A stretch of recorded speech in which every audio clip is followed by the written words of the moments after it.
aad iyo aad ayaan mahadcelinaa soo dhaweynta oo sharafta iyo qiimaha iyo walaalnimada leh.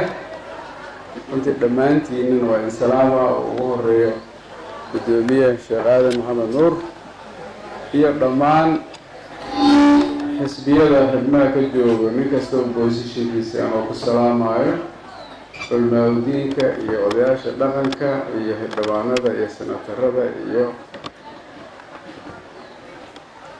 ururka haweenka ee gabdhaha Soomaaliyeed iyo dhalinyarada iyo dhammaan saxaafadda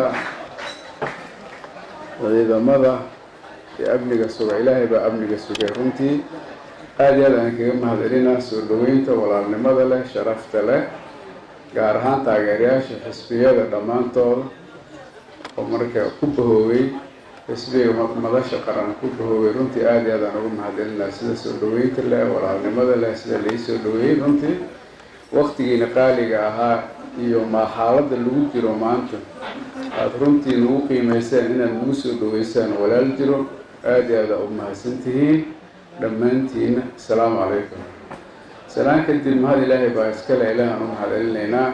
xaaladda Soomaaliya ka jirtana runtii xaalad maanta kulli qarsan ma aha sida ay tahayba.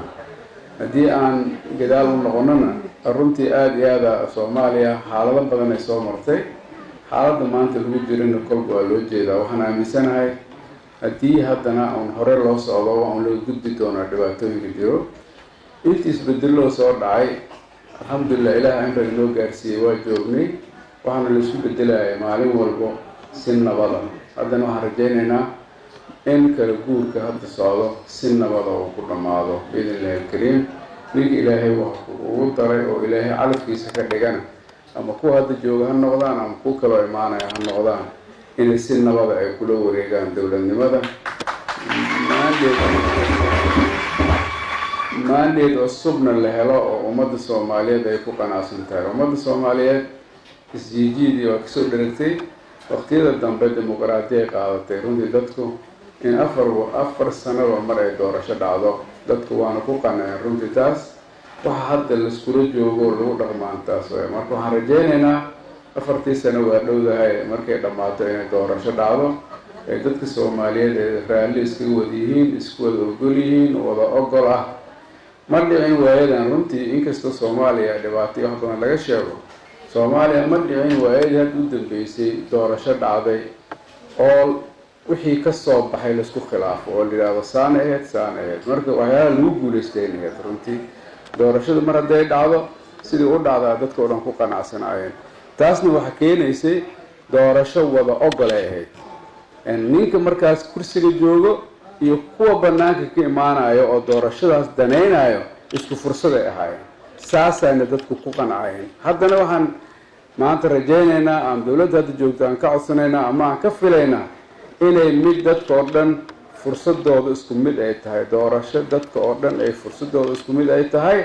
ninka joogo iyo ninka maqan oo hadda imaan doono oo America jiro weliba taasoonoyinka aan joogin markuu imaanayo inay isku fursad ay noqdaan oo waxa ay ku kala horeeyaan aysan jirin. in walba sidii marka dadka shacabka ama xildhibaanada waqtigaas wax dooranayo aragtidooda ninka ay u maleeyaan inuu hoggaankaas ku habboon yahay si nabada inay ugu dhiibtaan. Soomaaliya intaas ay kusoo hormartay. haddana waxaan rajaynaynaa inay intaas dhacdo. wixii la soo dhihi lahaa iyo wixii la dhihi lahaa way dhammaadeen.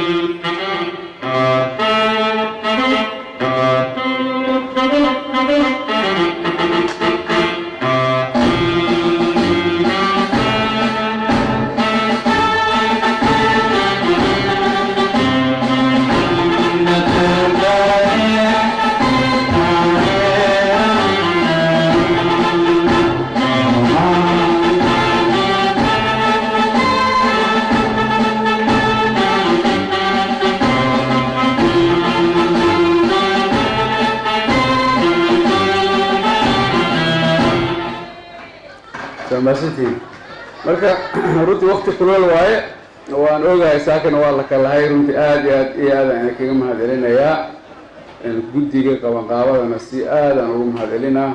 dadka amnigana ilaahay baa amniga sugay ayagana aad iyo aad aan ugu mahadcelinaa. dadka walaalaha ah oo ogolaaday maanta inay waqtigooda ay runtii ayna geliyaan iyadoo kuleelka iyo xaaladan lagu jiro runtii si aanan kala har lahayn noo soo dhaweey aad iyo aad u mahadsantihiin mudanayaal iyo marweyn horta xaaladda maanta Soomaaliya aniga waxaan isleeyahay meel fiican ay joogtaa insha Allah waxaan rajaynaynaa waxyaalihii la soo maray inay noo noqon doonaan waay aragnimo iyo aragti ay noo noqon doonaan wixii hadda ka dambeeyana dadka nin walba wixii uu jecel yahay iyo sidii wax u jecel yahay inuu wax u raadin doono sidaasna waxa ku dhamaan doonaan biidnillahi alkariim marka aad iyo aad ayaan kaga mahadcelinaa Soomaaliyana waxaan leeyahay ha horumarto Soomaaliya dhibaatada ka baxdo Soomaaliya ha gaarto dawladnimadii iyo sharaftii iyo karaamadii ay awal ku lahaan jirtay sida walaalkeen uu sheegay maasada tirinay runtii Soomaaliya heerarka adduunka ka gaarsineed waa la ogaa wixii yaroo qalad dhacay inay noqdaan kuwa aanan nagu soo noqonin